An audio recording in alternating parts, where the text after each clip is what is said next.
दोस्तों, वैसे तो दुनिया में एक से बढ़कर एक इमारतें हैं, लेकिन इस ताज जैसी कोई नहीं। जी हाँ दोस्तों, तो हम बात कर रहे हैं ताजमहल की, जिसकी बुनियाद में एक बादशाह ने अपना दिल रखा है।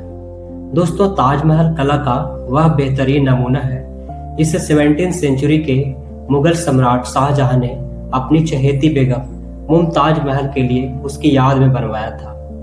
वह इमारत जितनी खूबसूरत है उतनी रहस्यों से भरी हुई है, और कोई न कोई विवाद इस इमारत के इर्द गिर्द घूमते रहती है।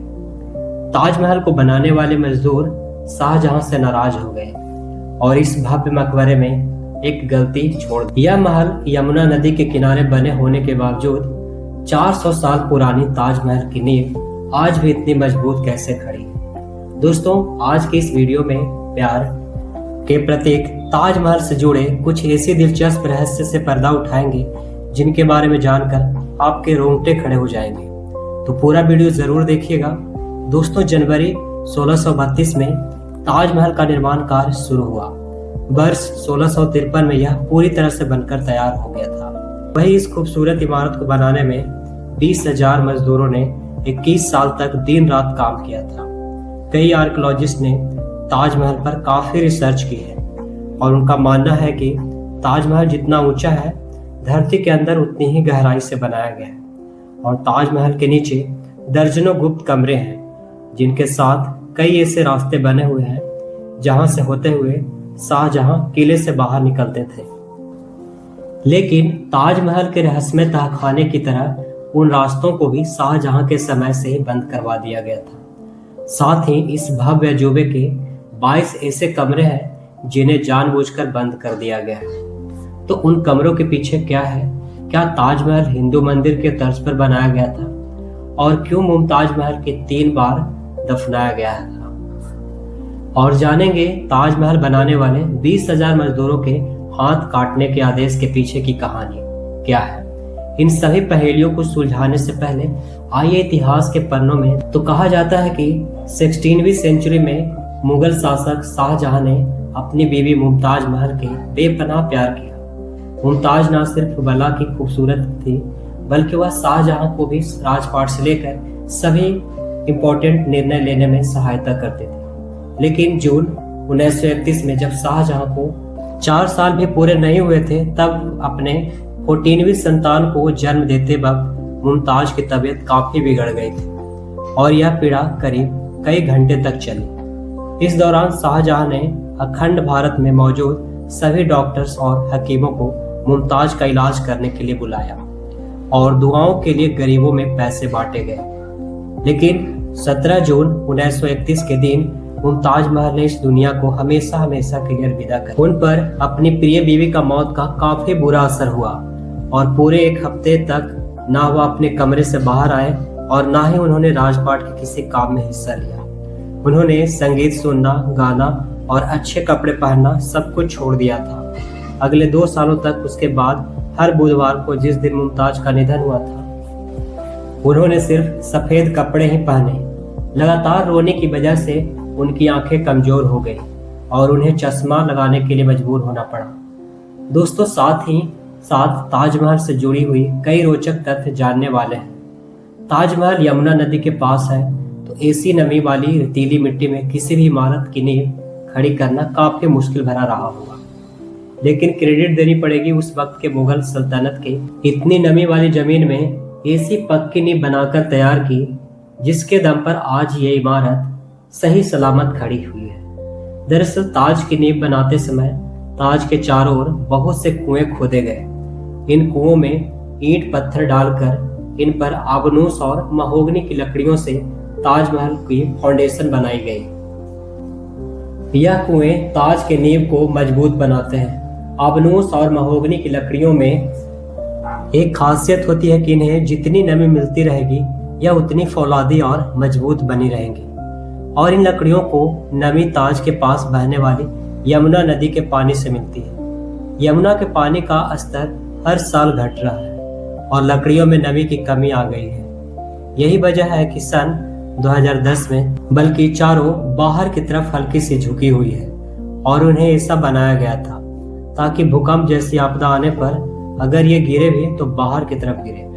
दरअसल ऐसा इसलिए किया गया है कि अगर कभी जोर का भूकंप आता भी है तो वह चारों मीनारें ताजमहल से दूर जाकर गिरे और इस तरह भूकंप के झटके ताजमहल तक पहुंचने से पहले और ताजमहल को कोई नुकसान ना पहुंचे। हजारों टूरिस्ट जो ताजमहल देखने आते हैं वो यह नहीं जानते कि वो जो सामने देख रहे हैं वो ताज का पिछला हिस्सा है। दरअसल जो शाही दरवाजा है वो नदी के दूसरी तरफ है।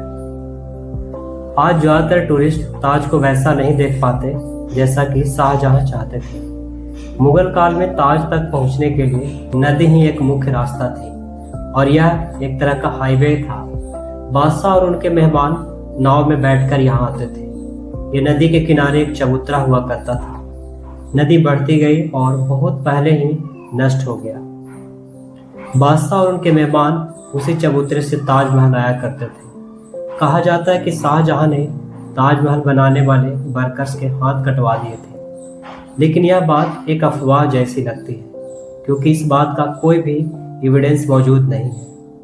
बहुत से हिस्टोरियन का मानना है कि शाहजहां ने वर्कर्स और कारीगरों को जिंदगी भर लिखवाया था कि वो ऐसी कोई दूसरी इमारत नहीं बनाएंगे, क्योंकि 20,000 वर्कर्स जिन्होंने ताजमहल बनाया था, क्या एक ही दिन में उन सबके हाथ काटना मुमकिन लगता है? ऐसा अगर होता तो मजदूर भाग खड़े होते। और हिस्टोरिकल देखा जाए तो इस चीज का जीरो एविडेंस है। कुतुब मीनार भारत की सबसे ऊंची मीनार है, लेकिन शायद आपको जानकर हैरानी होगी कि ताजमहल की ऊंचाई कुतुब मीनार से भी ज्यादा है। ताजमहल 73 मीटर ऊंचा है, जबकि कुतुब मीनार की ऊंचाई 72.5 मीटर है। दोस्तों, इस ताजमहल में जो 22 रूम्स है, असल में यह रूम्स नहीं है बल्कि एक लंबा कॉरिडोर, और ऐसा भी नहीं है कि इन बंद दरवाजों को सदियों से खोला ना गया हो। एएसआई के स्टाफ के अकॉर्डिंग अंदर की सफाई की जाती है। इन सब के बावजूद प्रोपोगेंडा थमने का नाम नहीं ले रहा था, जिसके बाद आर्कियोलॉजिकल सर्वे ऑफ इंडिया ने इन बंद कमरों को अंदर की फोटोज पब्लिकली दिखा दी। दोस्तों, बिना सीमेंट के आखिर इतना बड़ा मॉन्यूमेंट खड़ा कैसे हो गया, जबकि सीमेंट का आविष्कार 1824 में एबदन नाम के एक इंटेलिजेंट इंसान ने किया था, जो कि इंग्लैंड में रहते थे, और उन्होंने ही दुनिया का सबसे पहला सीमेंट कंपनी बनाया था, जिसका नाम था पोर्टलैंड सीमेंट। और ताजमहल का कंस्ट्रक्शन 1631 में शुरू हुआ और 1648 में जाकर पूरा भी हो गया, लेकिन बिना सीमेंट के ही यह खड़ा हो चुका था, जिससे आज तक एक भी खरोच नहीं आई। दरअसल सीमेंट के इन्वेंशन से पहले कंस्ट्रक्शन के लिए खास तरह का पेस्ट इस्तेमाल किया गया था, और ताजमहल को बनाने में जो सीक्रेट पेस्ट का इस्तेमाल किया था उसमें गुण बतासा, बेलगी, पानी जैसी और कई बहुत सारी चीजों को डालकर पेस्ट बनाया गया था। ताजमहल का निर्माण 1631 में शुरू हुआ था और 1633 में लगभग 22 साल तक 20,000 मजदूरों की कड़ी मेहनत के बाद इस खूबसूरत नायाब इमारत हर चीज को हीरे की तरह परख कर चुना गया था। ताजमहल की दीवारों पर जो नक्काशी है, इसकी टेक्नोलॉजी इटली के कारीगरों से सीखी गई थी। उज्बेकिस्तान के बुखारा से संगमरमर का तराशने वाले कारीगर बुलाए गए थे। ईरान से संगमरमर पर कैलीग्राफी करने वाले कारीगर आए थे, और पत्थरों को तराशने के लिए बलूचिस्तान से कारीगरों को बुलाया गया था। 1857 की क्रांति के दौरान अंग्रेजों ने ताजमहल को काफी नुकसान पहुंचाया। उन्होंने लेजली जैसी बेशकीमती रत्नों को ताजमहल की दीवारों से खोद कर निकाल लिया था। दोस्तों, ताजमहल का जो मुख्य गुंबद का जो कलश है वह किसी जमाने में सोने का हुआ करता था। सोने के कलश को बदलकर कांसे का कलश लगा दिया गया। ताजमहल को किसने डिजाइन किया यह दावे के साथ तो नहीं कहा जा सकता, लेकिन कहा जाता है कि 37 लोगों की टीम ने मिलकर ताजमहल का नक्शा तैयार किया था, और यह 37 वास्तुकार दुनिया के दूर दूर के कोने से बुलाए गए थे। 1653 में जब ताज बनकर तैयार हुआ था, उस समय इसके निर्माण की कीमत करोड़ों में बताई गई थी। उसी हिसाब से अगर आज ताज को बनवाया जाए तो इसे बनाने में कम से कम 57 अरब 60 करोड़ लगेंगे। दोस्तों, ताजमहल को जितना दूर से देखते हैं यह हमें उतना बड़ा दिखाई देता है। ताजमहल दिन में 4 बार रंग बदलता है। जैसे अगर आप इसे सुबह 4 बजे देखेंगे तो यह काला दिखेगा, सुबह तारों की रोशनी में यह गुलाबी दिखेगा, दिन में इसका रंग दूधिया हो जाता है। और पूनम की रात को ताजमहल सुनहरा दिखाई देता है, लेकिन इसका रहस्य आज तक कोई पता नहीं लगा पाया है। ताजमहल में खुफिया दरवाजा भी है जो यमुना नदी में खुलता है, लेकिन यह किसी को पता नहीं। दरअसल इस दरवाजे का इस्तेमाल शाहजहां अपने महल से ताजमहल के जाने के लिए करते थे, जैसे उनकी मौत के बाद बंद कर दिया गया। ताजमहल को बनाने के लिए सफेद संगमरमर राजस्थान से मकराना लाए गए थे। जेड और क्रिस्टल चाइना से मंगाए गए थे। लेपस लेजली अफगानिस्तान से आया था। दोस्तों, अगर ऐसी ही कहानी आपको दिल को छूती है तो हमारे चैनल को सब्सक्राइब करें और साथ ही अपना राय जरूर बताएं कमेंट्स में। जय हिंद, वंदे मातरम।